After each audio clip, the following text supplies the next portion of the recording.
이 후반부에 말씀드리고자 하는 것은 지금 미리 제가 도표를 좀 그려놨습니다. 여기 이 도표는 금방 이해할 만한 그런 도표입니다. 뭐냐면은 하나님께서 우리 가운데 주고자 하시는 모든 복 또는 여기에 재물을 말씀하던 하나님이 주시고자 하는 재물, 이 재물은 하늘에 있습니다. 안 보이는 세계에 있는 것이에요. 근데 중요한 것은 아직까지 안 보이니까 없다라고 말하기 쉬울지 모르지만은 그러나 이미 있는 것입니다. 마치 은행에 돈이 있어가지고 이제 내가 카드를 가지고 사용하면은 그 돈이 내 필요 가운데 쓰는 것처럼 중요한 것은 이 땅이죠. 내가 있는 이 땅에 보이는 세계 안으로 이 재물이 나의 것으로 실제로 경험되게 하는 것. 이 안 보이는 세계에 하나님은 약속의 형태로 이 모든 걸 다 줬습니다. 중요한 건 우리 가운데 이것이 이제 성취가 되는 것입니다. 그러니까 약속이라는 형태로 하나님의 모든 것은 다 이미 안 보이는 세계에 나의 것으로 주어졌습니다. 그래서 믿음은 이 보이지 않는 것들의 증거다라는 말은 그런 것이에요. 제가 조금 전에 말씀드린 것처럼 우리가 돈을 은행에 저금해 놨으면 그건 나의 것이지만은 지금 내 손은 없어요. 근데 우리가 믿죠. 그리고 우리가 카드를 가지고 이제 원할 때마다 사용하면은 자동적으로 은행에 내가 넣어놓은 돈을 그대로 쓰는 것입니다. 마찬가지로 하나님께서는 지금 이미 성경 말씀에서 창세기 12장 2절 3절 말씀을 예를 들어 보는 것처럼 이미 나에게 모든 필요한 것, 특히 재물에 대해서도 다 이미 약속된 형태로 하늘에 있는 것입니다. 안 보인다고 없는 게 아니라 우리가 안 보이지만 우리가 확실히 아는 거예요. 약속으로 있는 것이에요. 이것을 보이는 이 땅에서 내 삶에서 실제로 경험하는 것, 이것을 성취라고 말합니다. 약속이 내 안에서 이루어지는 것. 그럼 어떻게 그게 가능할까? 마치 나에게 있는 이 신용카드는 어떤 것일까 하는 것이에요. 그래서 지금 여기에 여러분 가운데 지금 이걸 나의 것 대교한 안에 통로를 뒀습니다. 이 통로가 뭐겠습니까? 이 통로는 믿음인 것입니다. 믿음은 하늘에 안 보이는 세계에 약속의 형태로 다 이미 보장되어 있는 것인데 이것을 보이는 나의 세상 안에서 나의 것으로 누리며 살아갈 수 있는 비결은 믿음밖에 없습니다. 믿을 때 이것이 나의 것 되는 것입니다. 이것이 늘 갖고 있는 중요한 영적인 법칙이죠. 히브리서 4장 말씀을 함께 볼까요?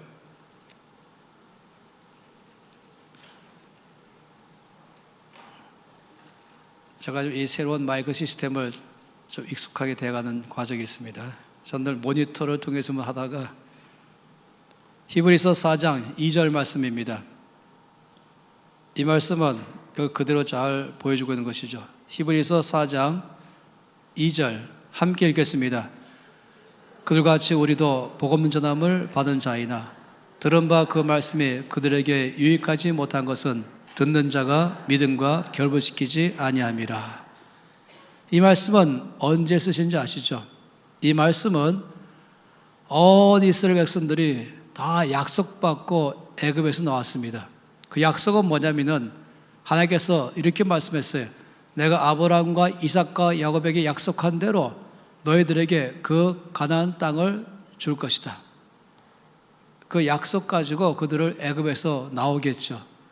그런데 놀랍게도 그 땅에 들어간 사람은 2사람밖에 없는 것이에요. 애굽에 나왔던 사람 중에서 20세 이상 되는 모든 사람들은 다 광야에서 죽었습니다. 그러니까 약속의 땅에 들어간 사람은 첫째, 애굽에서 나올 때 20살 미만의 사람들, 그리고 그 다음에는 광야에서 태어난 세대들. 그래서 제일 나이 많은 사람이 그래봐야 60살인 것이에요. 다 60살 미만. 특히 20살, 40살 미만은 다 광야 세대입니다.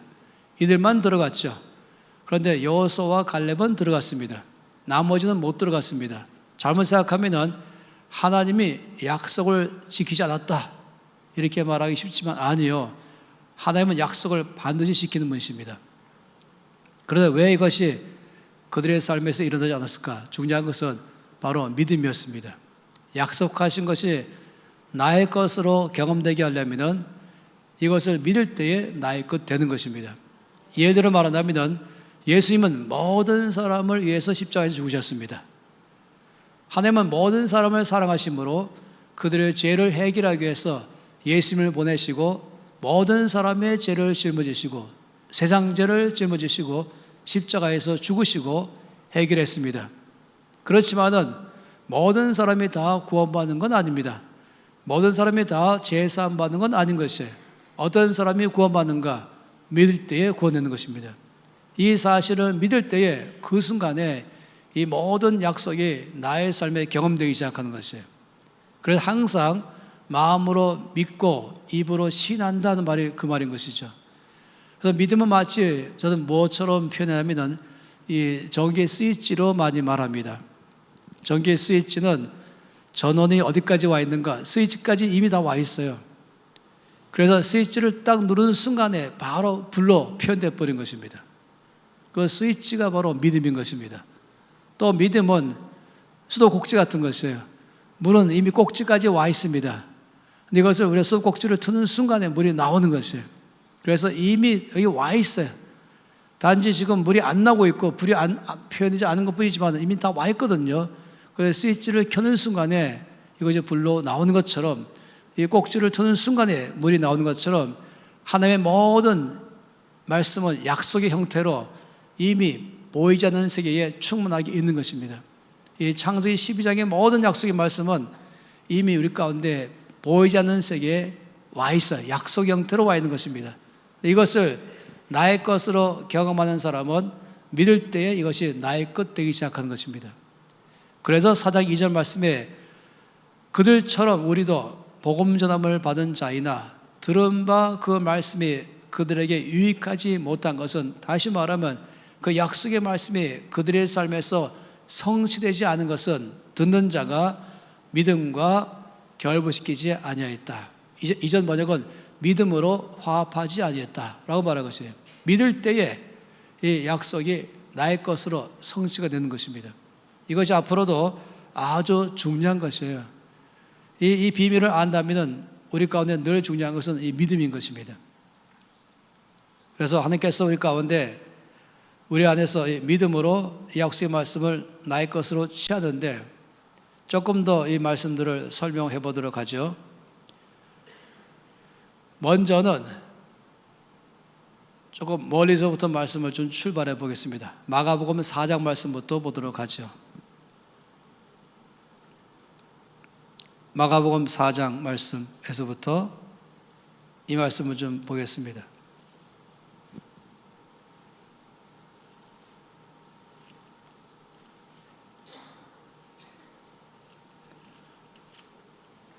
잘 아는 말씀, 마가복음 4장 먼저 3절 말씀부터 시작해서 9절까지 말씀 다 함께 읽겠습니다. 들으라, 씨 뿌리로 나가서 뿌릴새 더러는 길가에 떨어짐에 새들이 와서 먹어버렸고 더러는 흙이 얇은 돌밭에 떨어짐에 흙이 깊지 아니하므로 곧 싹이 나오나 해가 돋은 후에 타서 뿌리가 없으므로 말랐고 더러는 가시떨기에 떨어짐에 가시가 자라 기운을 막음으로 결실하지 못하였고 더러는 좋은 땅에 떨어짐에 자라 무성하여 결실하였으니 30배나 60배나 100배가 되었느니라 하시고 또 이르시되 들을 귀 있는 자는 들으라 하시니라. 우리가 씨 뿌리는 비유를 아는 것이죠. 이게 네 종류의 밭이 있습니다. 길가 라고 말했습니다. 두 번째는 흙이 얇은 돌밭 라고 했죠. 세 번째는 가시떨기 밭이죠. 가시떨기가 위에 있는 그 밭입니다. 네 번째가 좋은 땅이라고 했어요. 농부가 이 씨를 뿌릴 때에 흩어 뿌리잖아요. 뿌리다 보니까 어떤 씨는 길가에 떨어졌습니다. 길가에 떨어진 이 씨앗은 새들이 와서 먹어버렸다. 사라진 것입니다. 돌밭에 떨어진 이 씨앗은 땅 속으로 들어갔지만 뿌리가 없어요. 그러다 보니까 해가 떠서 쪼일 때에 뿌리가 깊어야 되는데 안 깊으니까 타서 또 없어졌습니다. 그리고 가시떨기 밭에 떨어진 이 씨앗은 잘 자라지만은 그 후에 이 가시떨기가 막아가지고 더 자라지 못하겠다라고 말했습니다. 그리고 맨 마지막에 좋은 땅에 떨어진 것은 30배, 60배, 100배가 되었다라고 말하고 있었죠. 그런 다음에 이제 10절부터 11절까지 말씀입니다. 같이 읽겠습니다. 예수께서 홀로 계실 때에 함께한 사람들이 12제자와 더불어 그 비유들에 대하여 물으니 이르시되 하나님의 나라의 비밀을 너희에게는 주었으나 외인에게는 모든 것을 비유로 하나니. 이 말씀 보니까 하나님의 나라의 비밀이다 라고 지금 말했어요. 하나님 나라의 비밀.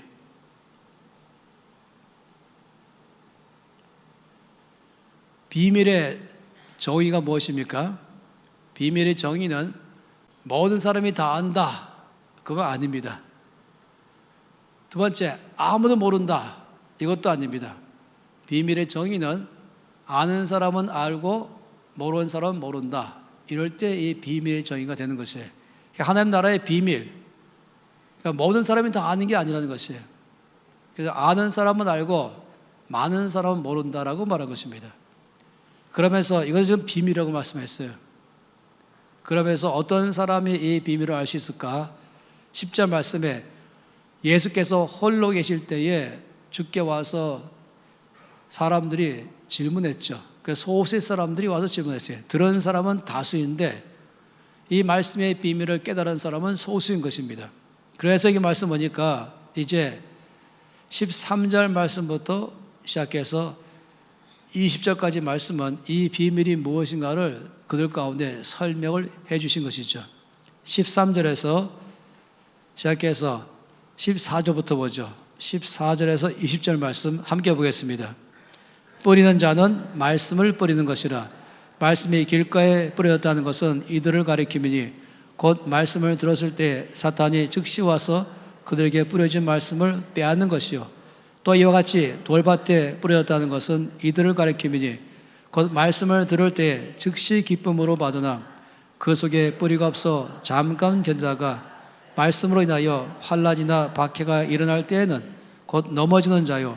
또 어떤 이는 가시떨기에 뿌려진 자니 이들은 말씀을 듣기는 하되 세상의 염려와 재물의 유혹과 기타 욕심이 들어와 말씀을 막아 결실하지 못하게 되는 자요. 좋은 땅에 뿌려졌다는 것은 곧 말씀을 듣고 받아 30배나 60배나 100배의 결실을 하는 자니라. 이제 이 가운데서 우리가 알게 된 사실은 뭐냐면 주께서 말씀하기를 이 네 종류의 땅은 뭘 말합니까? 네 종류의 마음을 말한 것이다. 그러니까 마음밭인 것이죠. 그리고 씨앗은 바로 하나님의 말씀이다.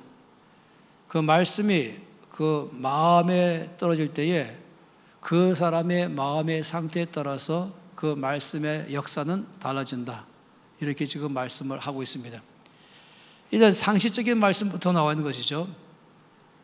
그래서 상식적으로 본다 할지라도 우리가 농부가 되어서 이제 씨를 뿌릴 때는 농부에 갖고 있는 소망은 또 기대는 뭡니까?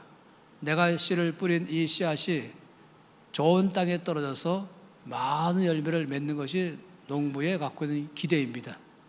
농부는 길가에다가 씨를 뿌리는 법은 없어요. 또 돌밭에나 가시떨기 밭에 농부는 안 뿌리죠. 저는 어제 이제 7살부터 10살까지 농부가 되었습니다. 그 당시는 가장 어려운 시절을 보냈습니다. 그래서 황무지가 있었어요. 전 강원도 산골짜기에 그 시간 살았거든요. 그 잠깐 동안 인생의 가장 어려운 때를 그때 살았습니다. 그런데 이제 뒤에 밭이 있는데 밭이 아니라 땅이에요. 돌이 많이 있는 그런 땅이었습니다. 제가 기억하는 것은 곡괭이로 이제 그 땅을 파기 시작한 것이에요. 그리고 거기에서 어떻게 했습니까? 돌들을 다 제거했죠. 그리고 그 외에도 거기에 뭐 나뭇가지라든지 뭐 있잖아요. 그걸 다 제거하는 것이에요. 그래서 여기 흙만 남게 만들었어요. 그런 다음에 흙에다가 바로 종자씨를 뿌리지 않았습니다. 어떻게 했습니까? 또 그 땅을 좋은 땅으로 만들기 위해서는 또 시간이 필요했습니다.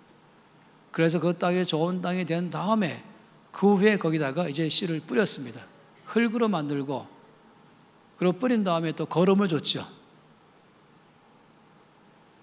메이플라워 타고 영국의 청교도들이 바로 대서양 건너가면은 미국의 동부지방이잖아요. 동부지방에 그들은 갈 때에 종자 씨앗을 가져갔어요. 특히 옥수수 씨앗을 가져갔어요. 옥수수를 뿌렸죠. 근데 다 죽어버린 거예요. 왜냐하면 그 땅이 너무 모래가 많이 섞인 땅이었습니다. 그래서 첫 번째 농사를 아주 흉작했습니다. 그래서 굉장히 궁핍한 삶을 살게 됐죠. 그런데 이제 이 이상한 사람들이 왔잖아요. 키도 크고 그리고 얼굴이 하얀 색깔의 사람들이 유럽에서 건너와서 뭔가 열심히 일하는데 이것을 거기에 있는 인디언 청년이 끊임없이 바라봤어요. 그러다가 드디어 이 청년이 그들 앞에 나왔습니다. 그리고 말하기를 우리는 이런 땅에다가 씨를 뿌리지 않습니다 하면서 비결을 말해줬어요. 우리는 먼저 이 모래가 많이 섞인 이 땅에다가 생선을 먼저 넣습니다. 고기를 잡아가지고 다 쪼각쪼각 냈어요. 그런 다음에 그 생선들을 갖다가 전부 그 땅에다 뿌렸어요.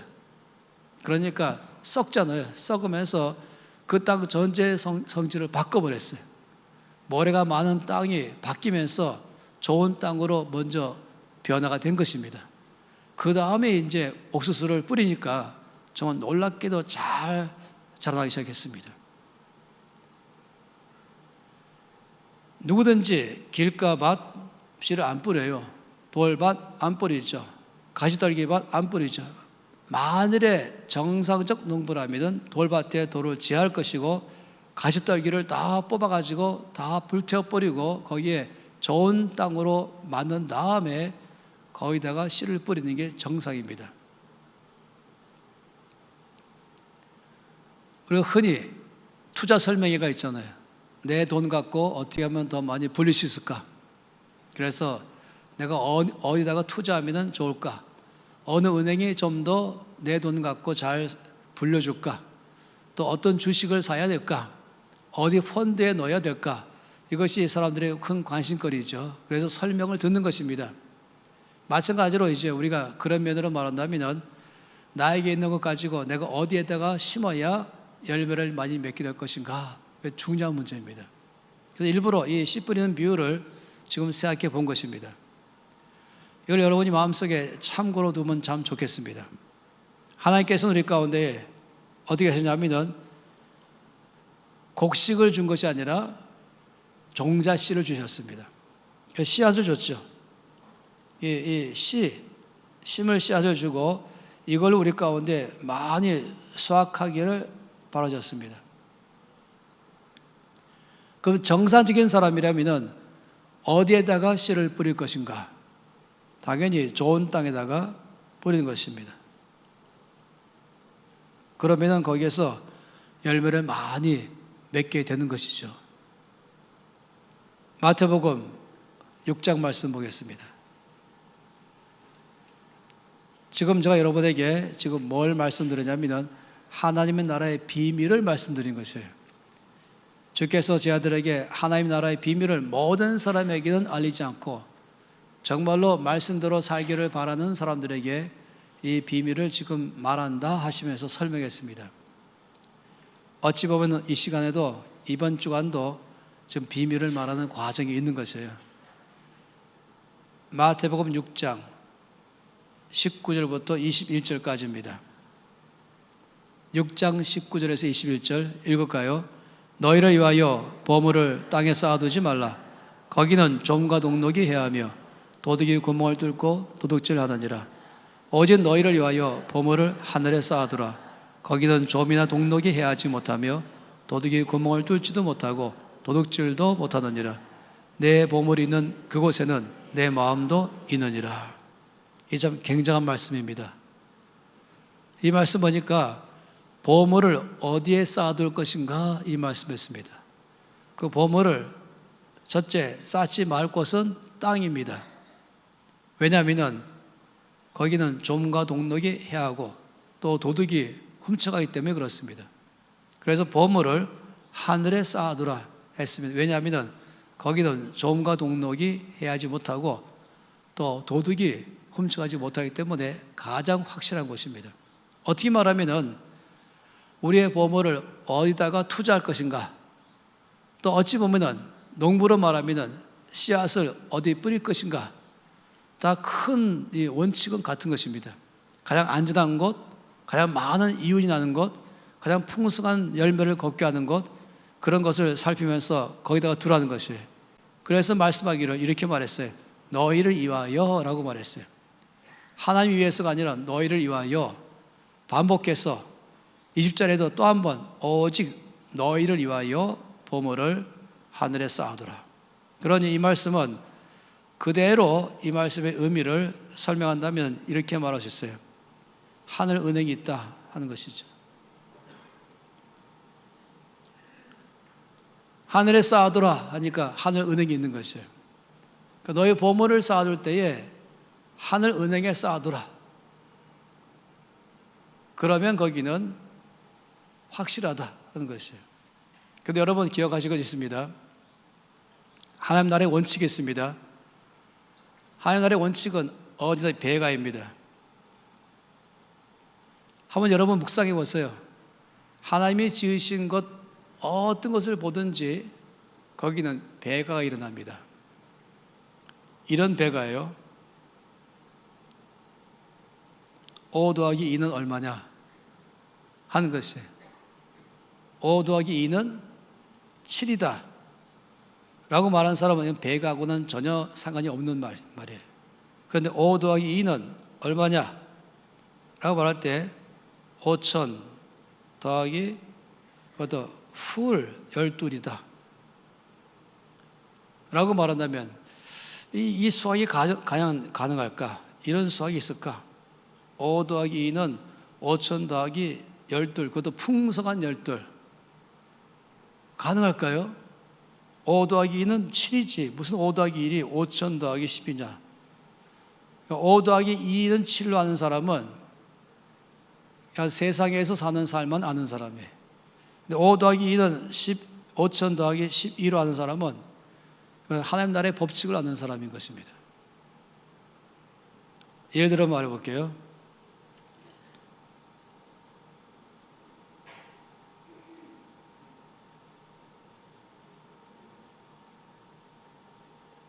이게 뭔지 아세요? 옥수수. 제가 옥수수를 많이 심었습니다. 강원도에 살 때. 근데 한알갱이잖아요. 한알갱이를 심으면은 꼭 2개가 나와요. 이렇게. 그럼 여기 2개가 있을 때 이 옥수수를 땄죠. 그러면 이제 올해는 지나갔지만 혹시라도 여러분이 마켓 가서 옥수수를 살 기회가 있으면 제가 부탁드립니다. 메달이 있을까? 이 옥수수 한 알에 한 개에 전체가 메달이나 있을까? 이 옥수수 하나에 한번 씌워보시기 바랍니다. 보통 인내가 필요한 게 아니라 다 씌우려면 저는 어떻게 씌는지 아세요? 이거 실 때에 제 씌는 방법은 간단해요. 이렇게 씌웠습니다. 그래갖고 뭐냐면 여기서까지가 몇 개냐, 여기서 몇 개냐 해서 곱하기 해버린 것이죠. 그랬더니 보통 500 플러스입니다. 이 옥수수 하나에 500알. 따라서 하나를 심었는데 몇 알이 나왔습니까? 하나를 심었는데 1000알이 나온 것이죠. 그렇기 때문에 여기서 지금 본다면 5 더하기 2는 5천 더하기 12이란 말이 하나님 나라에만 있는 법칙인 것이에요.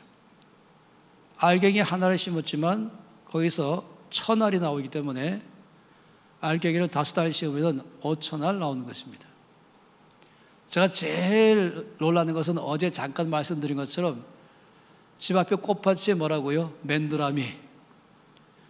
이 맨드라미 씨 보신 분 계시죠? 손에 거의 보일까 말까 하는 씨인데 그걸 심었는데 하나님이 거기에서 어떻게 역사하셨는가? 자라나게 하시더니 맨드라미 꽃이 이만큼 피잖아요. 그리고 몽땅 다 씨앗입니다. 제가 충남 서산에서 어느 한 교회 가서 부흥회를 했는데 그 교회 목사님이 저한테 와서 그 교회도 하필이면 제가 재정 강의했어요. 재정 강의를 제가 1년에 교회에서는 거의 안 하는 편입니다. 재정학교에서만 강의하지. 이 목사님이 저한테 오셔서 말씀하시기를, 제가 배가를 말씀드리니까 목사님, 저희가 5명의 신학교 동기생이 있는데, 친구들이 있는데 그때 강도사에 있었어요. 이 5명의 강도사님들이 목사고시를 보기 위해서 그룹 스터디를 했습니다. 그래서 기도원에 가 있으면서 이제 목사고시를 준비하다가 그 중에 한 사람이 이런 말을 했어요. 부흥사들은 뻥쟁이다. 이게 대화의 주제였습니다. 왜 뻥쟁이냐? 10,000배로 갚아주시옵소서. 무슨 말씀이 없는 100배 그러면 되고 30배 그러면 되고 60배지 무슨 10,000배냐? 그래서 이 부흥사 뻥쟁이다. 이게 대화였어요. 그런데 어느 한 사람이 그러면 한번 우리가 실제로 알아보자.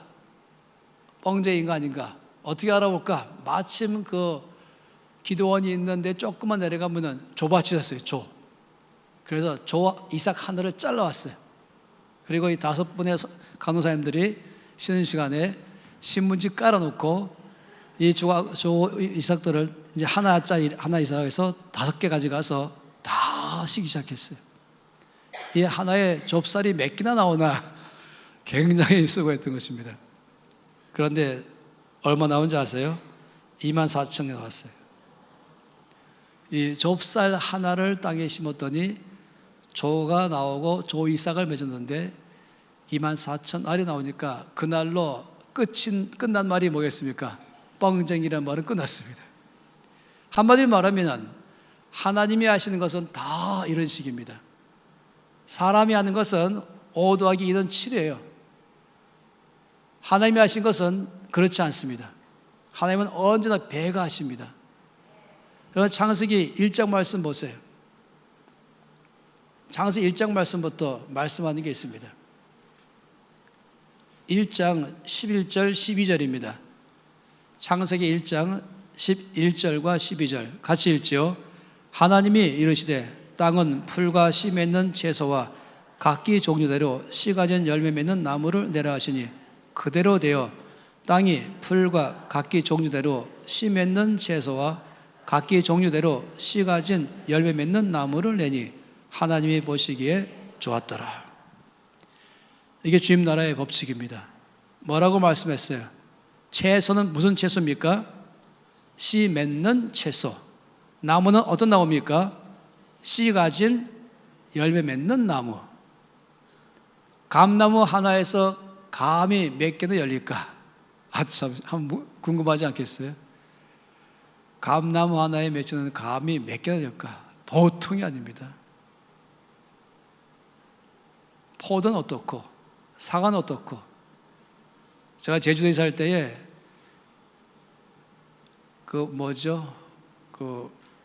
고기를 가두어서 이제 키우는 거기에 있는 집사님이 저보고 목사님, 우리가 회를 대접하겠습니다. 그러면서 오셔서 식사하시 바랍니다. 그리고 목사님 오실 때에 가급적 많이 데리고 오세요. 그랬어요. 제가 할 수 없이 50명 데려갔습니다. 그래갖고 50명에게 회를 엄청나게 먹었어요. 그 전체 꽉 차가지고 어마어마하게 다 배가 불러서 더 이상 못 먹겠다 할 정도로 회를 다 먹었어요. 그런데 이 집사님은 사실은 계획이 있었어요. 다 먹고 났더니 저보고 잠깐 나오래. 그때 그 양식장이지 않습니까? 그 양식장에 가서 거기 쫙 보여준 다음에 입구에 거기 대야가 있었어요. 그 대야에 물이 꽉 차 있는데 뿌연 물이었어요. 저보고 대야 앞으로 오라 그러더니 목사님, 이 대야에 축복해 주기 바랍니다. 이게 뭐예요? 그랬더니 알이라는 거예요. 알. 그래서 제가 놀라가지고 지금 이 안에 알이 몇 개나 있습니까? 글쎄요, 잘 모르지만 수백만일 것입니다. 이 한 번 이 고기들이 알을 까는데 그 까는 알을 모아놓을 때 이렇게 수백만 알이 모여 있습니다. 이 중에서 살 놈 살고 죽을 놈 죽는데 가급적 많이 살 수 있도록 위해서 기도해 주시기 바랍니다. 했던 것이에요. 제가 그때를 절대 잊지 못합니다. 하나님께서 배가하실 때 보면은 어마어마하게 배가하시는구나. 그러니 어느 것이든지 주님 나라 일에 배가는 것이 굉장한 것이에요. 여기 말씀한 것처럼 주님은 그냥 채소를 주신 것이 아니라 씨 맺는 채소를 주시는 것입니다. 그러니 배추 하나를 갖다가 먹었다. 그렇죠. 거기는 씨 맺는 배추다 보니까 거기 그 배추 씨를 또 뿌릴 때는 상상을 초월할 만큼 늘어나잖아요. 또 나무를 주실 때는 그냥 나무가 아니라 열매 맺는 나무, 그것도 이 씨 가진 열매 맺는 나무, 이럴 때 엄청나게 배가하는 것입니다. 하나님 나라는 배가하는 나라인 것이에요. 그래서 주님께서는 우리에게 이 하늘 은행에다가 입금하라고 말한 것이에요. 그런데 여러분 아세요? 하늘 은행에 입금하면은 여기야말로 성경에서 아까 말씀하시는 좋은 땅인 것이에요. 가장 좋은 땅은 어딜까?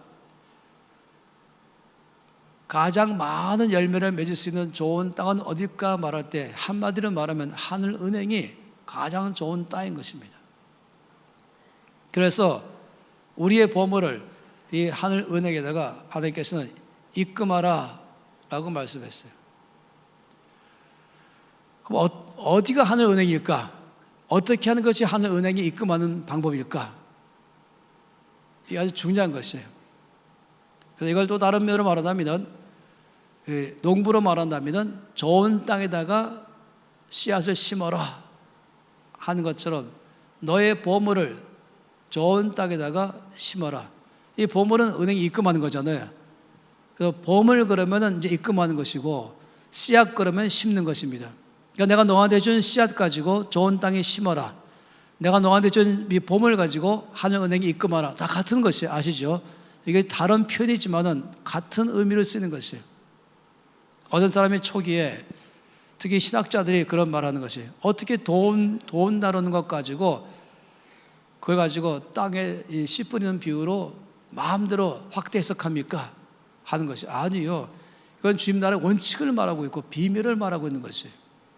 따라서 보물일 경우는 하늘 은행이고 씨앗일 때는 좋은 땅인 것입니다. 나에게 있는 이 재물은 이것은 씨앗으로도 말할 수 있어요. 나에게 있는 이 재물은 동시에 또 은행으로 말할 때 넣는 것처럼 또 표현할 수 있어요. 둘 다 표현할 수 있는 것이에요. 같은 의미인 것입니다. 따라서 하늘 은행이란 어딜까? 좋은 땅이란 어딜까? 과연 거기는 하나님이 일하시는 모든 방식은 어지나 5 더하기 2는 7이 아니라 하나님은 우리 가운데 어마어마하게 아까 말한 것처럼 투자 설명회라고 말한다면 하늘 은행에 투자할 때는 이 땅에 그 어디다 투자할 때보다도 그 배당 가는 것은 차원이 다른 것이에요. 이게 제가 말씀드린 것이에요. 하나님이 행하시는 어떤 것이나 몽땅 다 그렇습니다. 해바라기도 마찬가지잖아요. 해바라기 하나를 씨앗을 심었지만은 하나님은 거기서 어떻게 열매를 맺게 하시는가? 놀라운 하나님 나라의 비밀입니다. 이번 주간에 정말로 깊이 이 비밀을 알기 바라는 것은 나한테 있는 이 재물, 이것은 마치 씨앗 같은 것이다. 이거를 내가 좋은 땅에 이것을 심었다면 주께서 얼마만큼이나 이것을 배가가 되게 해서 나오게 할 것인가? 또 다르게 말하면 나에게 있는 이 재물을 내가 딴 데 두지 않고 하늘 은행에 입금해 버리면, 그러면 하나님 나라의 원칙이 한다면은 1+1도 아니고 요즘의 은행은 뭐 2%, 많아야 3%, 만일에 10% 이자가 있다 그러면 다 옮기지 않겠어요? 10% 그래봐야 얼마겠어요? 여러분, 이 30배라고 말할 때는 몇 프로겠습니까? 30배는 곱하기 100 해야 되는 것이죠. 이게 3000%예요. 30배라고 말한 것은 3000%를 말한 것입니다. 하나님은 항상 이런 식으로 일하신다. 그러니 왜 사람들이 쉽게 이 모든 가난에서부터 벗어나고 왜 부욕해 될 수 있을까? 그렇게 함으로 정말로 주께서 이걸 통해서 주의 나라를 확장할 수 있을까? 할 때 이 비밀을 안다면 될 수 있는 것입니다. 그러면 하늘 은혜에 대해서 잠깐 설명해 보도록 하죠. 잠언 19장 17절입니다.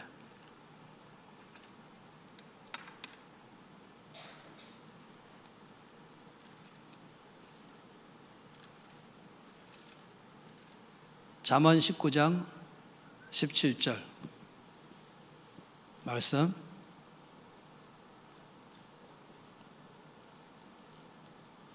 다 함께 읽겠습니다. 가난한 자를 불쌍히 여기는 것은 여호와께 구워드리는 것이니 그의 선행을 그에게 갚아주시리라. 자, 놀랍죠?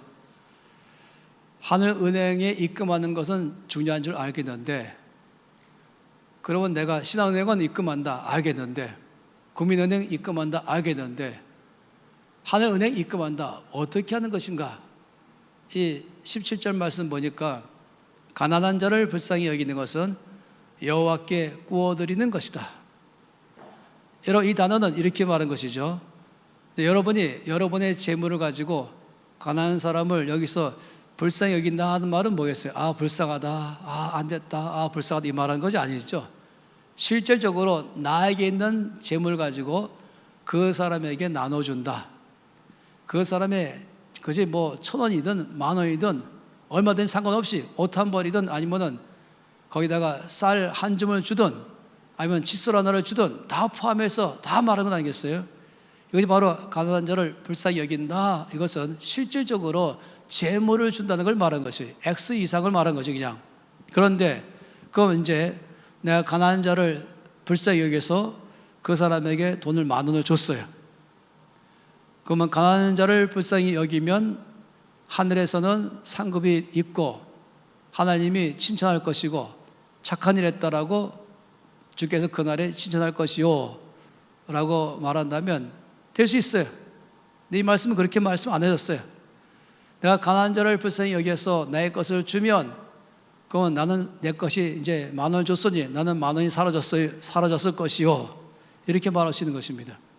내가 10,000원이 필요하지만 그 10,000원으로 내가 지금 식사할 수 있었는데 10,000원 식사할 이것을 가지고 강한 사람을 줬으니 그 나는 먹어야 될 것을 못 먹었을 것이요 그래도 난 참겠다 뭐 이렇게 말할 수 있어요. 그렇게 내가 알아왔었어요. 근데 이 말씀은 그렇지 않거든요. 이 말씀의 의미는 그런 말씀이 아니었어요.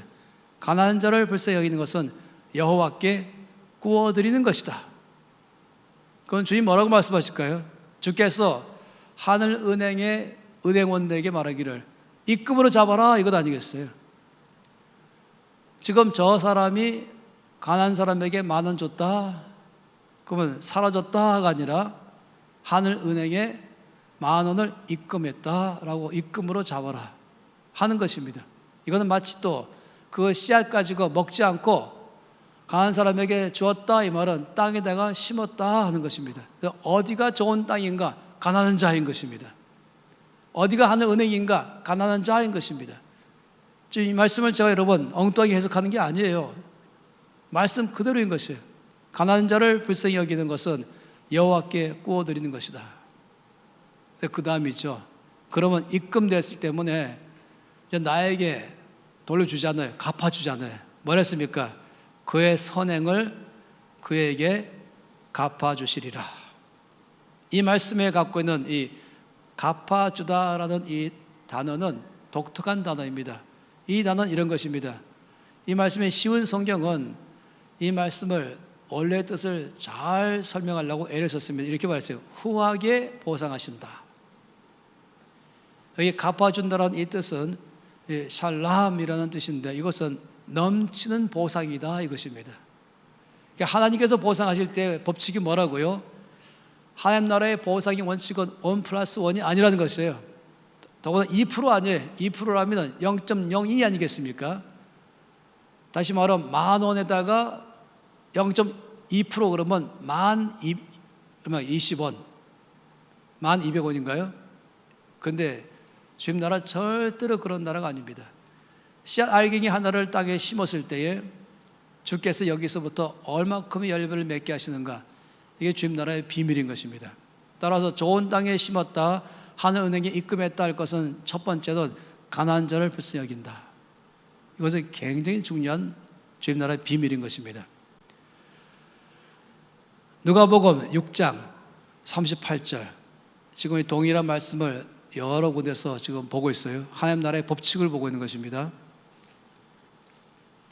이 말씀 잘 아실 것이에요. 누가복음 6장 38절 한 절 말씀입니다. 읽겠습니다. 주라, 그리하면 너에게 줄 것이니 곧 후히되어 누르고 흔들어 넘치도록 하여 너희에게 안겨주리라. 너희가 헤아리는 그 헤아림으로 너희도 헤아림을 도로 받을 것이니라. 참 놀랍지요? 주라, 그리하면 사라질 것이니 하늘에서 상이 있을 것이다, 이렇게 말 안 하셨어요. 놀랍게도 주라, 그리하면 너희에게 줄 것이니 곧 후히되어 누르고 흔들어 넘치도록 하여 너희에게 안겨주리라. 너희의 수학계산법이 뭐냐? 너희가 헤아리는 그 헤아림으로 너희도 헤아림을 도로 받을 것이니라. 너희가 5 더하기 2는 7로 계산하냐? 아니면 5 더하기 2는 5,000 플러스 풀 12로 계산하냐? 너희 어느 나라의 법칙대로 살고 있느냐 하는 것이에요. 하나님 나라의 법칙은 주라 그러면 사라질 것이니가 아니고, 주라 그러면 얼마큼 너에게 줄 것인데 얼마큼 후히되어 누르고 흔들어 넘치도록 하여 너에게 도로 줄 것이다. 이게 주님 나라의 법칙입니다. 그러면 더 보죠. 이제 시편 41편 말씀입니다.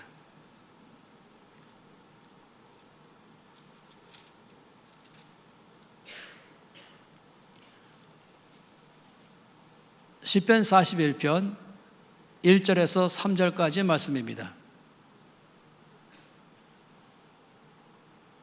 함께 읽겠습니다.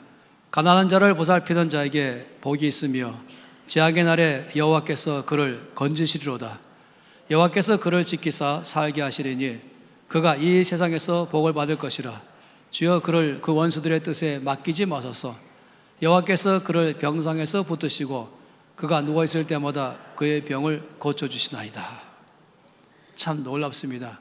이 말씀 안에 보면은 하나님의 나라에 하늘 은행에 입금했을 때에 얼마큼 보상하시는가, 이자율이 얼마큼 되는가, 좋은 땅에 심었을 때 얼마큼의 30배, 60배, 100배를 말하는 것이 무엇인가를 잘 말하는 것이, 가난한 자를 보살피는 자는 복이 있다라고 말하면서 어떤 복입니까? 재앙의 날에 하나님이 그를 건져주신다. 또 여호와께서 그를 지키사 살게 하신다. 그를 이 세상에서 복을 받게 할 것이다. 그를 원수들에게 맡기지 않을 것이다. 그를 병상에서 붙드시며 누워있을 때마다 그의 병을 고쳐주신다. 그래서 이 말씀은 보장보험 가입 설명서라고 말한 것이에요. 여러분, 이 말씀을 지금 제멋대로 해석한 게 아니에요. 하도 이 말씀을 이대로 안 봐서 문제였던 것이죠. 이 말씀 보니까 주께서 이자를 주실 때에 어떤 사람은 내가 10,000원을 줬으니 10,000원 곱하기 10,000배 얼마일까? 10,000원 곱하기 그러면 100배 얼마일까? 그 X만 바라보는 것이에요. 주께서 필요하시다면 X로 주실 것이에요, 돈으로. 그런데 어떤 사람에게는 병 났을 때 고쳐주시고, 어떤 사람은 환난 가운데에서 보호해 주시고, 어떤 사람은 아주 오랫동안에 해결하지 못하는 관계를 회복시켜 주시고, 어떤 사람은 속 썩이던 자녀가 그 마음을 돌이켜서 주 앞에 나오게 하시고, 어떤 사람은 미련한 사람인데 한순간 갑자기 지혜가 생기면서 굉장한 성공적인 삶을 살게 하시고, 어떤 사람은 놀라운 사람을 소개받아 가지고 그의 가운데 인생의 새로운 차원의 큰 형통케 하는 삶의 길을 열어주시고 여러 가지 방법으로 주님은 그 사람 가운데 역사하는 것입니다. 제가 아는 몇 사람이 있는데 한 사람은 신학대학교 다닐 때에 이 사람 미국 사람이에요. 하나님께서 어느 날 내가 너한테 100만 불을 주면 어떻게 할까? 주님 저에게 100만 불 주신다면 제가 이것을 가장 좋은 데다가 투자하겠습니다. 그래서 그가 저 앞에 기도했어요. 아버지 저에게 100만 불 주세요. 이 사람이 이제 사역하면서 얼마 지난 후에 100만 불짜리의 땅이 들어왔습니다. 그러니까 지금 뭐 100만 불 그러면은 10억이지만 그 하나의 그 당시로 해서 시세를 말한다면 아마 지금 100억 정도 될 거예요. 100억 정도는 큰 땅을 그가 가지게 됐습니다. 그런데 자기가 젊었을 때 저 앞에 기도하는 제목이 있어가지고 이거를 자기를 위해서 쓰지 않고 기도하면서 주님 이것을 제가 드리겠다고 말씀하신 그것입니까? 그렇다. 그럼 어디 주기 원하십니까? 주님 말씀하신 데다가 줬어요. 그 100만 불을 준 것이죠. 그 다음에 주께서 이렇게 말씀했어요.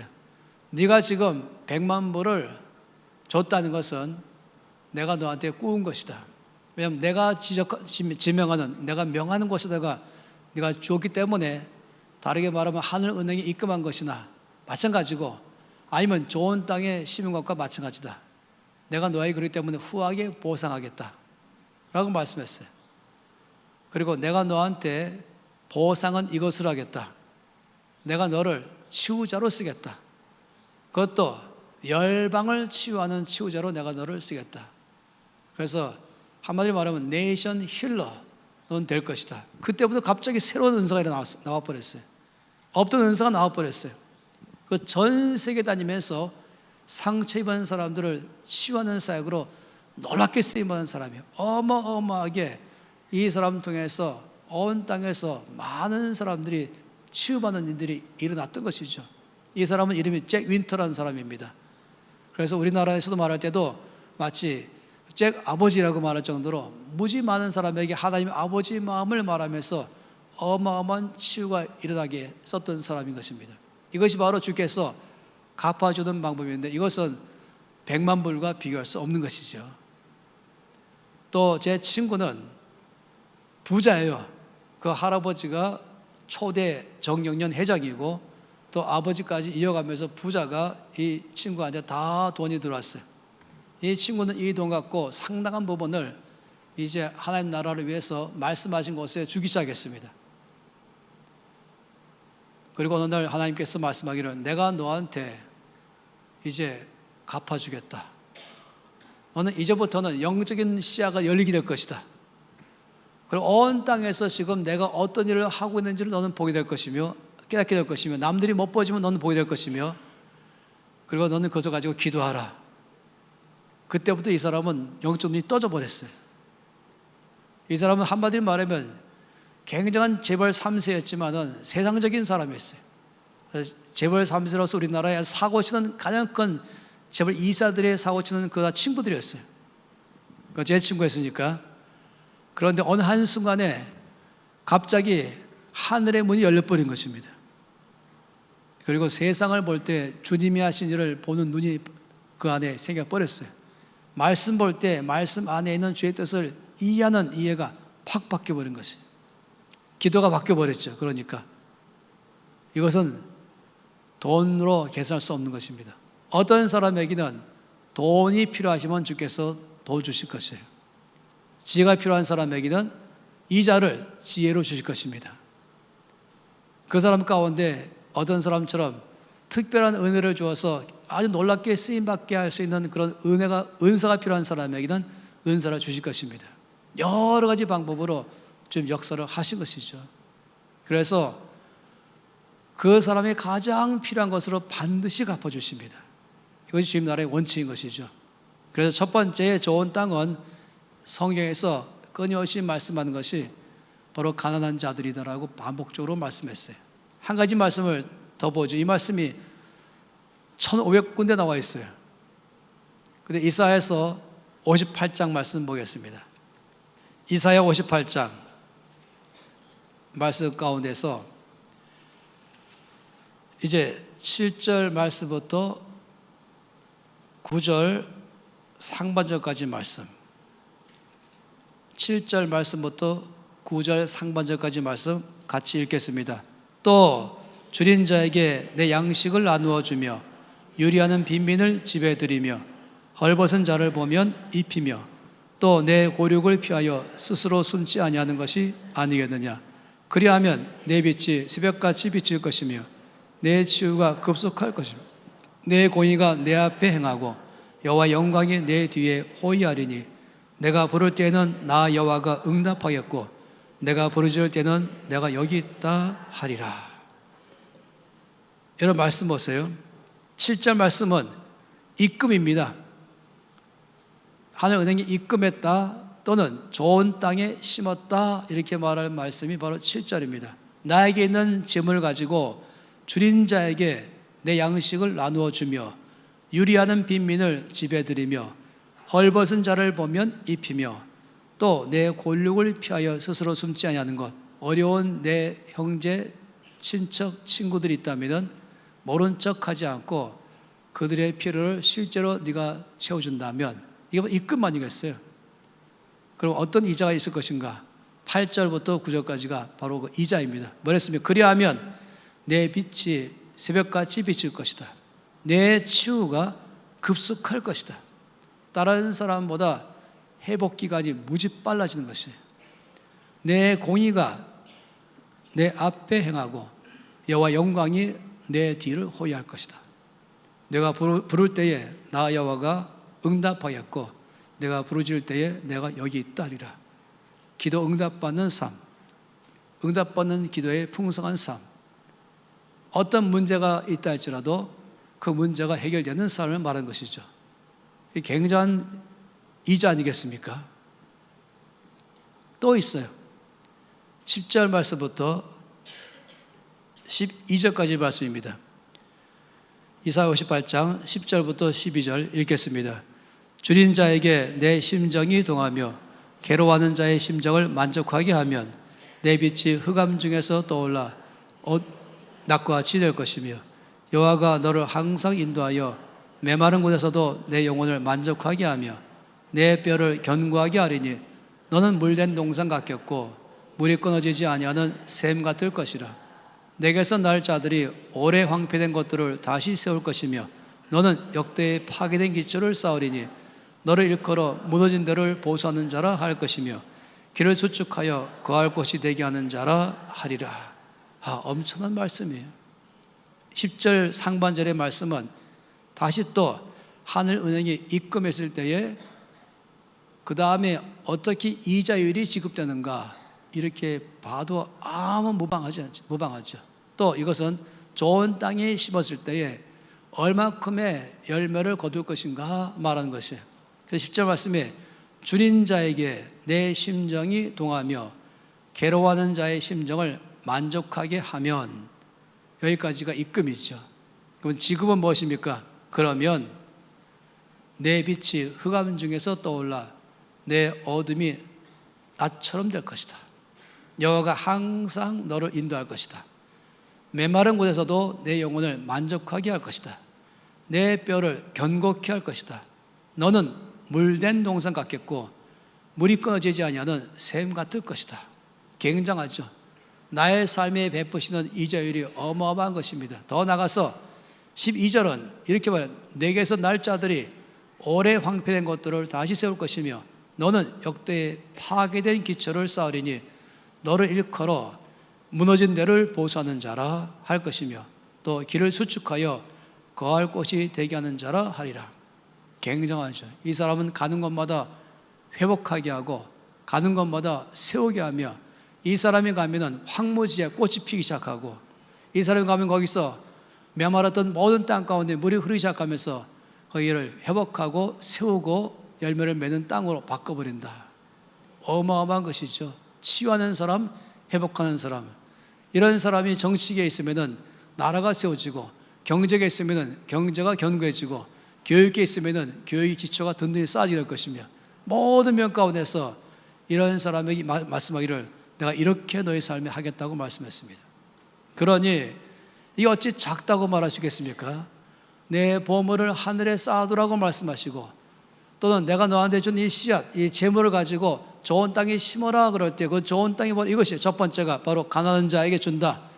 가난한 자에게 준다는 말은 사라진다가 아니라는 것입니다. 이것은 곧 하늘 은행에 입금했다, 아니면 좋은 땅에 심었다, 따라서 반드시 지급될 것이다, 아니면 반드시 거두게 될 것이다 라고 말한 것입니다. 심고 거둔다, 은행에 입금했다, 지급했다. 굉장한 법칙이죠. 이게 비밀인 것이에요. 이제 이 비밀을 좀 더 보겠습니다. 고린도후서 9장입니다.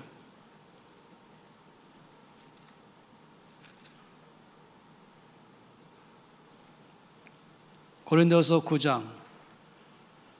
여러분 아시겠지만 고린도후서 8장과 9장은 별명이 연보장 이렇게 많이 말하죠. 이렇게 돈에 관해서 2장 전체에 꽉 차게 말씀했다. 굉장한 것이에요. 전 여기서 단지 몇 구절만 볼 것입니다. 6절 9장 말씀에서 6절 말씀부터 5절부터 보죠. 9장 5절부터 9장 11절까지입니다. 고린도후서 9장 5절부터 11절까지 말씀 함께 읽겠습니다. 그러므로 내가 이 형제들로 먼저 너에게 가서 너희가 전에 약속한 연보를 미리 준비하게 하도록 고민하는 것이 필요한 줄 생각하였노니 이렇게 준비하여야 참 연보답고 억지가 아니니라. 이것이 곧 적게 심는 자는 적게 거두고 많이 심는 자는 많이 거둔다 하는 말이로다.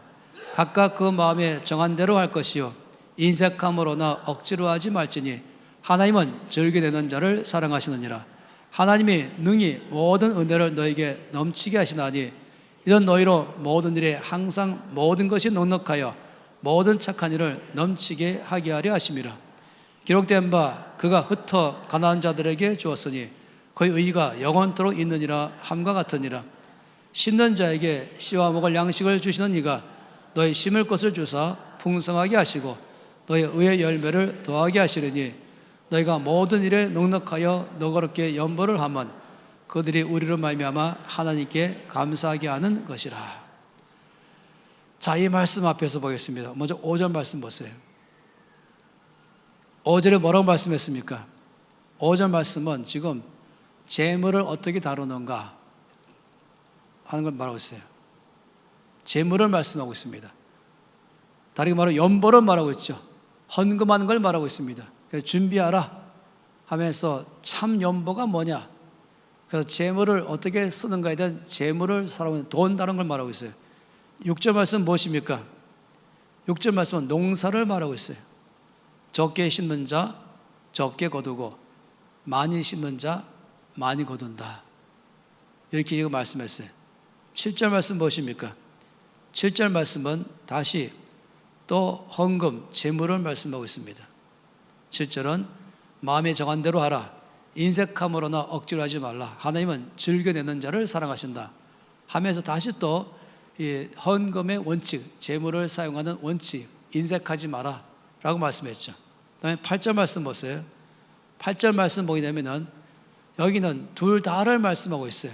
여기는 재물도 말씀하시고 농사도 말씀하는 원칙이 둘 다 통하고 있어요. 보세요. 8절에 하나님의 능히 모든 은혜를 너에게 넘치게 하시나니 이는 너희로 모든 일에 항상 모든 것이 넉넉하여 모든 착한 일을 넘치게 하려 하심이라. 이 말씀 보니까 농사 지을 때에 배가 되게 하는 것을 포함하면서 또 재물을 사용할 때에 동일한 원리로 재물이 주께서 역사하신다, 이 말씀하고 있는 것이에요. 또 9절 말씀 보세요. 9절 말씀 보게 되면은 흩어 가난한 자들에게 주었다, 그의 의가 영원토록 있다 말씀도 보면 여기 똑같이 농사의 것을 말씀하시면서 이것을 재물에다 원칙을 적용하신 것입니다. 그다음에 10절 말씀 보세요. 10절 말씀은 심는 자에게 씨와 먹을 양식을 주셔서 심을 것을 주셔서 그 심으면 풍성하게 해서 의의 열매를 더하게 하신다. 이건 내일 설명할 것이에요. 여기 뭘 또 말하고 있습니까? 농사를 말하고 있습니다. 또 11절 말씀 보세요. 너희가 모든 일에 넉넉하여 너그럽게 연보를 하면 그들이 우리로 말미암아 하나님께 감사하게 하는 것이라. 다시 또 재물을 어떻게 쓰는 것을 말하고 있어요. 따라서 보세요. 여기서 보면은 재물을 말씀하시고 농사를 말씀하시고 또 재물을 말씀하시고 그 다음에는 이 재물과 농사를 동시에 말씀하시고 그 다음에도 농사 재물을 또 말씀하시고 그 다음에 다시금 또 농사를 말씀하시고 그 다음에 또 재물을 말씀했어요. 지금 뭐라는지 아시죠? 이 말씀 안에서는 저에게 질문하는 것 그대로입니다. 아니 어떻게 좋은 땅에 심었을 때 30배, 60배, 100배라고 나오는 이 농사법을 가지고 왜 당신은 함부로 말씀을 멋대로 확대해 가지고 이걸 돈 다루는 법에다가 적용하십니까? 돈은 그냥 5 더하기 2는 7이지 어떻게 해서 당신은 이 돈도 똑같이 씨앗을 뿌릴 때에 30배, 60배, 100배 아직 그 이상으로 나온다고 말한 것처럼 어디 당신은 5 더하기 1이 5천 더하기 12라는 엉뚱하게 제멋대로 말씀을 해석하십니까? 이렇게 말하면서 당신 사람을 홀입니까? 돈 갖고 지금 말씀을 잘못하십니다 이렇게 말한 것이 이해가 안 되는 것이죠. 비밀이기 때문에 이해가 안 되죠. 지금 여러분에게 끊임없이 오늘 제가 말씀드린 것은 하나님 나라 안에서 이것이 동일한 원리로 쓰이기 때문에 이 비밀을 안다면 재물을 어떻게 사용하는 줄을 알게 될 것이고 따라서 이 비밀이 주께서 단지 농사 짓는 비밀로 말한 것이 아니라 나에게 있는 재물에 어떻게 내가 쓰냐에 따라서 농사법과 동일하게 쓰인다는 것을 알게 될 것이고 그런 사람이라면 재물을 올바르게 사용함으로 말미암아 첫째, 빚으로부터 아주 빠른 속도로 탈출하게 될 것이고 그리고 빠른 속도로 재물이 늘어나게 될 것이다. 그런 다음에는 이것을 다시금 왜 나에게 재물을 줬는지를 알아가지고 하나님 나라 위해서 이 모든 것을 또 그는 줄 것이다. 또 심을 것이다. 라고 말한 것입니다. 이렇게 믿는 사람 가운데서 이 비밀을 알고 이 말씀대로 재물을 사용한다면 아주 빠른 속도로 이 땅에 하나님 나라가 확장되어 가는 것입니다. 그래서 지금 이 놀라운 비밀을 우리 가운데 주께서 말씀하기 시작하는 것이죠. 이 말씀에 보면 이렇게 재물을 사용하는 법칙과 농사짓는 법칙은 똑같은 법으로 통한다. 이렇게 말하고 있습니다. 그러면 생각해 보세요. 어떤 사람이 이렇게 생각하고 있죠. 이제 옥수수가 2개가 있어요.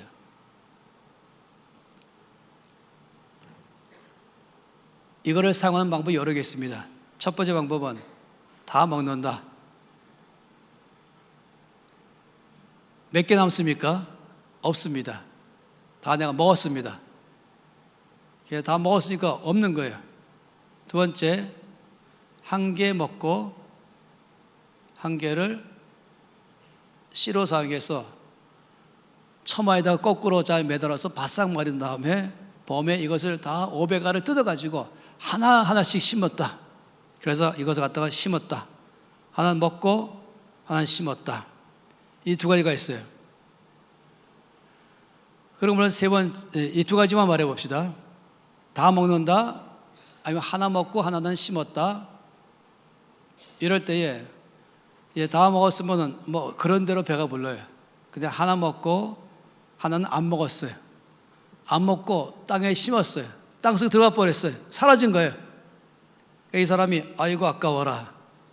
내가 2개 먹어야 되는데 1개만 먹고 1개는 땅에 심었으니 사라졌네. 이렇게 말합니까? 절대 그렇게 말하지 않습니다. 내가 2개 다 먹으면 끝나는 것이에요. 그런데 2개를 안 먹고 하나 먹고 하나를 땅에 심었던 것은 소망인 것입니다. 이게 어떤 소망입니까? 이거 갖다가 거둘 것에 대한 소망이 있는 것이에요. 내가 심었으니 반드시 거둘 것이다. 그러니 내가 옥수수 1개를 안 먹고 잘 남겼다가 땅속에 심었을 때는 그건 사라진 것이라고 말하는 것이 아니라 그걸 심었다고 말하는 것이고 다시 말하면 그러므로 거둘 것이다 하는 것입니다. 그러니 엄청나게 많이 거두게 되지요. 500알을 심었으니까 500개가 나오면서 그러면서 1개를 심었는데 500개가 나오니까 모두 2개씩 해서 1000개가 나오는 것입니다. 옥수수 한 개를 씨를 다 빼서 심었더니 전체 앞에서 옥수수가 1000개가 나오는 것이에요. 좋은 땅일 경우인 것이에요. 안 좋은 땅에다 심으면은 막 반타작 난다. 아주 안 좋으면은 안 난다. 아니면 나중에 나는데 열매가 없다. 그렇지만은 정신 차린 농부라면은 누가 그런 식으로 농사 지어요. 심었을 때마다 다 열매를 맺을 수 있는 좋은 땅 만들고 심는 것이죠. 그러니 농부라면은 내가 100알을 심었으면은 100개가 다 씨앗을 내고 좋은 열매를 많이 맺게 하는 것이 농부의 책임인 것입니다. 따라 좋은 땅을 만들어 심어야 좋은 열매를 맺는 것이에요. 따라서 이것이 지금 농사 원칙입니다. 그런데 이제 생각해 보세요. 이제 옥수수 2개인데 하나 먹었다. 그리고 하나를 가난한 자에게 주었다. 그러므로 나는 하나 먹고 하나 주었으니까 나는 하나는 사라졌다. 이렇게 말할 수 있어요. 보통 그렇게 알고 있죠. 그런데 이 말씀에 보니까 그게 아닌 것이, 주님 말씀하기를 아니 너는 지금 하늘은행에 입금했다. 또는 너는 지금 좋은 땅에 심었다. 이때가 이제 말씀이 다 그 말씀이에요. 주께서 말씀하기를 가난한 자를 불쌍히 여기는 것은 뭐라고요? 여호와께 꾸이는 것이니 주께서 후하게 보상하시겠다. 아까 이사야서 말씀과 시편 말씀에 후한 보상이 뭔지를 봤잖아요. 고작해야 나는 그냥 가난한 자를 돌봤는데 거기에 대해서 역사가 많이 있으면서 너는 물된 동상 같겠고 하면서 그 안에서 치유를 일으키는, 내가 치유되고 내가 풍성해지고 또 나를 통해서 딴 사람을 치유하기 시작하고 회복하게 하고 무너진 도시까지 세우는 역사, 그 나라를 바꾸는 역사까지 나를 통해서 이루겠다. 이 굉장한 것입니다. 이것이 어떻게 해서 그냥 5 더하기 2는 7로 끝나는 것입니까? 하나님의 우리에게 보상하는 원칙은 그야말로 배가를 하게 하는 것이죠. 나는 불과 작은 것밖에 일 안 하는데 주님은 엄청나게 크게 나의 삶에 역사를 하고 계신 것이에요. 그런 이것을 작게 여기지 말라는 것입니다. 이 비밀을 우리가 안다면 우리가 재물을 사용할 때마다 다르게 하는 것이에요. 그러나 이때까지 우리가 재물을 농사와 비교하지 않은 이유는 뭔지 아십니까? 이 재물의 이 돈은 그냥 농사가 아니다. 심었다 거뒀다 이거는 분명히 중요하지만은 이건 재물을 갖다가 내가 2개 다 먹어버렸으니까 2개 끝나는 것이에요. 왜냐하면 그동안에 많은 사람들은 나에게 들어온 수입을 다 나를 위해서 다 써버렸습니다. 2개의 옥수수를 2개 다 내가 먹었다. 그럼 없는 거예요, 당연히. 그런데 2개 옥수수를 내가 하나 먹고 하나를 땅에 심었다. 그러면은 하나를 심었지만은 거기서 1000배로 나오는 것이에요. 이 동일한 것처럼 재물을 가지고 모든 재물을 나를 위해서 다 썼다. 그럼 끝나는 것이죠. 그런 사람은 이 말씀이 전혀 작동이 안 되는 것이, 왜 살아보지 않았으니까. 그런데 정말로 나에게 있는 재물을 가지고 내가 강한 자를 구체적으로 돌봐줬다. 그건 전 여러분에게 꼭 말하고 싶은 것은 이것입니다. 여러분들은 이 말씀을 정말로 검증할 필요가 있어요. 그래서 하늘은행, 이 말씀이 사실인가 아닌가를 알아보자. 그러려면 하늘은행 계좌를 여는 것입니다. 하늘은행 계좌, 통장이 필요한 것이에요. 하늘은행 통장 어떻게 합니까? 그래서 여러분이 이제 입금, 지급, 내가 지금 여기 입금은 어떻게 되냐면은 내가 어느 날 10,000원을 주께서 말씀하시는 가난한 사람에게 주었다. 그럼 자기는 주었다, 사라졌다가 아니라 주었다, 이거를 이 통장을 만들어서 입금으로 잡는 것이에요. 그래서 쭉 해놔요. 이거 이제 12월 해서 뭐 11일 해서 몇 개 했어요. 그 다음에 여러분이 내가 이제 이렇게 준 걸 다 적고 하나님 나의 삶에 역사하신 것을 다 적어보세요. 나에게 들어오는 것, 이건 내가 준 것이고 나에게 들어오는 것. 바로 여러분이 300만 원 월급 받는다. 그러면 예상하는 것은 그냥 300만 원 입금이에요. 그런데 다 통틀어 갖고 맨 마지막에 합계를 딱 했더니 언제나 300만 원보다 훨씬 많이 든긴 것이에요. 뿐만 아니라 또 이런 것이 있죠. 어떤 경우는 400만 원이 들어왔지만 그런 만약 이런 것이 없는 사람이라면 달라져요. 이런 한은행 통장이 없고 순전히 그냥 자기 것 자기 먹으면서 사는 사람 있잖아요. 이런 사람은 입금, 그 다음에 지급입니다. 그러면 월급, 입금 300만 원, 그러면 지급 쫙 나갑니다. 그런데 어떤 경우는 갑자기 사고가 일어났어요. 그래서 예상치 않은 돈이 나가게 돼. 나중에 가서는 놀랍게도 혹시 마이너스 될지 모르겠어요. 이 모든 것 가지고 하늘나라에다가는 입금하지 않고 자기 위해서 다 써버린 사람, 이럴 때는 참 놀랍게 여기 어려운 일이 발생하는 것입니다. 이건 내일 이제 말씀을 좀 드릴 거예요.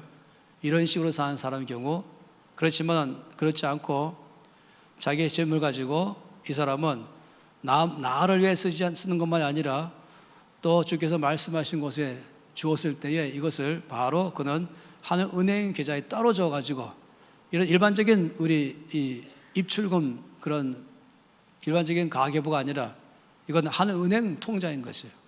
이럴 때에 하나님 나의 삶에 그달 주시는 돈이 얼마인가 하면 참 놀랍죠. 많은 사람들이 말하기를 분명히 300만 원 월급 받는데 끝났더니 토탈 500만 원 됐습니다.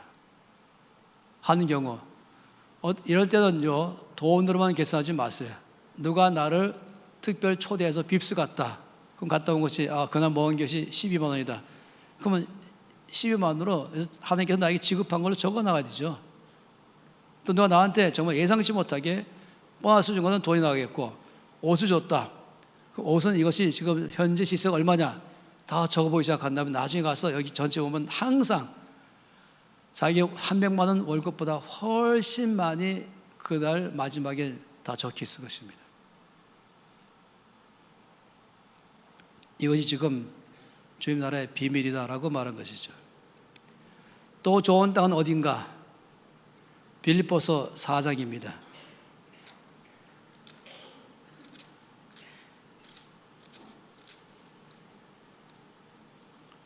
빌립보서 4장 말씀이에요. 15절부터 19절까지. 빌립보서 4장 15절에서 19절 말씀입니다. 함께 읽을까요? 빌립보 사람들아, 너희도 알거니와 복음의 시초에 내가 마게도냐를 떠날 때에 주고받는 내 일에 참여한 교회가 너희 외에 아무도 없었느니라. 데살로니가에 있을 때에도 너희가 한 번뿐 아니라 두 번이나 나의 쓸 것을 보내었도다. 내가 선물을 구함이 아니요 오직 너희에게 유익하도록 풍성한 열매를 구함이라. 내게는 모든 것이 있고 또 풍부한지라. 에바브로디도 편에 너희가 준 것을 받음으로 내가 풍족하니 이는 받으실 만한 향기로운 제물이요 하나님을 기쁘시게 한 것이라. 나의 하나님이 그리스도 예수 안에서 영광 가운데 그 풍성한 대로 너희 모든 쓸 것을 채우시리라. 자, 이 말씀에 비밀이 있는 것이죠. 지금 사도 바울은 감옥에 있으면서 빌립보의 형제들에게 편지를 보냈습니다. 그러면서 빌립보의 형제들이 바울에게 어떻게 한지를 말하는 게 15절과 16절 말씀이에요. 뭐라고 말했습니까? 복음의 시초에 내가 마게도냐를 떠날 때에, 그러니까 빌립보, 데살로니가, 베리아를 떠나서 고린도와 또 로마로 갈 때, 그 아래 아테네로 갈 때 갔잖아요. 갈 때 나를 그냥 가지 않게 하고 너희가 나에게 쓸 것을 주었다는 것입니다. 그러니까 빌립보 교회가 바울에게 한마디로 말하면 헌금한 것이죠. 그래서 15절 말씀에 주고받는 내 일에 참여한 교회가 너희 외에 아무도 없었다. 그래서 내가 또 데살로니가에 있을 때도 너희가 한 번뿐 아니라 두 번이나 나의 쓸 것을 보내었다. 지금 바울이 그렇게 말했어요. 그러니까 빌립보 교회는 사역자 바울에게 헌금한 것이 분명합니다. 그럴 때 17절 말씀이 참 놀랍죠. 내가 선물을 구함이 아니요 오직 너희에게 유익하도록 풍성한 열매를 구함이라. 굉장하죠. 바울은 알고 있는 게 뭐냐면은 마치 가난한 자에게 줄 때에는 하늘은행이 입금해서 주께서 꾸임받아서 후하게 보상하시는 것처럼 두 번째에 나에게 하늘은행은 바로 사역자입니다. 주님 나라 위해서 전심으로 사역하는 사역자, 그런 사역자에게 주께서 주를 나라 일하는 그런 사역자들에게 나의 재물을 주었을 때는 이것은 마치 좋은 땅에 심은 씨앗 같거나 하늘은행에 입금한 것 같아서 이것이 오히려 그들의 삶에 풍성하게 오히려 이자가 넘치게 해서 들어온다 이 말인 것이에요. 그래서 내가 선물을 구함이 아니요 오직 너희에게 유익하도록 풍성한 열매를 구함이라. 18절에 내게는 모든 것이 있고 또 풍부한지라. 왜 말했습니까? 바울은 갖고 있는 것이 마음이 뭐냐면은 나는 없다, 나는 사역자이기 때문에 난 돈 벌지 않고 나는 늘 없다. 여러분 이것이 위험한 게 뭐냐면 성빈이 속빈될 가능성이 많아요. 사역자인데 나는 없다, 난 돈 벌지 않으니까 나는 없다, 난 줄 것도 없다, 난 쓸 것도 없다. 이러면은 정말로 큰일입니다. 제가 그런 말을 몇 번 들은 적이 있어요. 어떤 분들이 목사님에게 커피 얻어 먹은 거는 처음입니다. 목사들부터 목사님에게서 식사 대접 받은 건 처음입니다. 제가 굳고 알렸거든. 아니 내지 마세요. 오늘 제가 낼 겁니다. 그래서 제가 어떤 데는 커피값 제가 내고 당연히 제가 식사값도 제가 내고 그러니까 충격적인 말을 듣는 거예요. 목사님에게서, 그러니까 한마디 타이틀 목사에게서 내가 커피 얻어먹은 것은 목사님이 처음입니다. 이 말이 슬펐었어요. 요즘은 그런 일이 없지만은 그런 말을 듣는 게 너무나 어려운 거예요. 왜냐하면 이 목사 그러면은 마음속에서 줄 마음이 없어요. 당연히 카페 가도 난 목사니까 저 집사가 내고, 식당 가도 당연히 난 목사니까 저 집사가 내고, 저 장로가 내고, 생각 속에 늘 나는 받는 사람, 난 줄 것이 없는 사람, 왜 난 돈 안 버니까. 그런 마음 갖는 자체가 속빈의 마음이에요. 속빈. 성빈은 바울 같은 마음이죠. 내게는 모든 것이 있고 또 풍부합니다. 그래서 또 성빈도 이 지정 원칙을 쓸 줄 아는 것이죠. 어쨌든 15절 16절에서 이렇게 하나님의 나라의 하늘은행에 입금한 빌립보 형제들, 아니면 좋은 땅에다가 씨를 뿌린 빌립보 형제들, 바울은 이것을 말하기를 너희 유익하도록 풍성한 열매를 나는 오히려 더 기대한다는 것이었어요. 그래서 19절 말씀은 그것입니다. 19절에 뭐라고 말씀했습니까? 나의 하나님이 그리스도 예수 안에서 영광 가운데 그 풍성한 대로 너희 모든 쓸 것을 채우신다. 그러니 15절 16절은 하늘나라에 입금한 것이고 19절은 지급인 것입니다. 그런데 두 번째 좋은 땅은 바로 바울같이 주의 나라 위해서 돈 버는데 전혀 시간을 투자하지 않고 말씀을 연구하고 가르치고 또 성도들에게 그 말씀으로 알려주고 성도를 위해서 기도하는 일에만 전적으로 삶을 살아가는 이런 사람들이 바로 성빈인 것이죠. 이들은 바로 또 다른 면에서 여러분에게 많은 열매를 맺게 하는 좋은 땅이다 하는 것이에요. 내 돈 뺏어가는 사람 이렇게 하지 마시고 내 돈을 부유하게 만들어주는 좋은 투자처, 하늘은행, 좋은 땅, 이게 여러분이 가져야 될 사고체계인 것입니다. 가난한 자, 내 것 뺏어가는 자가 아니라 하늘은행에 입금하는 하늘은행 통장, 또는 하나님이 나에게 꾸임받게 하는 것, 후하게 나에게 보상하는 그 일에 나에게 좋은 땅. 여러분 그런 시각이 바뀐다면, 하나님께 여러분의 삶에서 실제로 실천하기 시작한다면 여러분의 삶에 놀라운 일들이 일어나게 될 것입니다. 이걸 경험하게 될 것이에요. 그런 사람의 경우는 주께서 정말 풍성한 삶을 살도록 하게 할 것입니다. 내일 제가 세 번째 땅을 얘기 조금 더 할 것이에요. 세 가지 종류의 땅이 있는데, 아니 하늘 은행 구자가 있는데 여기다가 어떻게 할 것인가를 말한 다음에 한 가지 뭘 내일 먼저 말할 거냐면, 그런데 이런 배가 되는 삶을 살지 못하게 방해하는 것이 뭐가 있을까? 이 방해거리를 제거시켜야 됩니다. 분명히 주님 나라는 배가 하는 나라인데 5 더하기 2는 7이 아니라 5 더하기 2는 5천 더하기 10인데 그런 삶을 살지 못하게 방해하는 것은 무엇일까? 어떻게 해결해야 될까? 이거를 내일 마지막으로 보는 시간 가질 것입니다.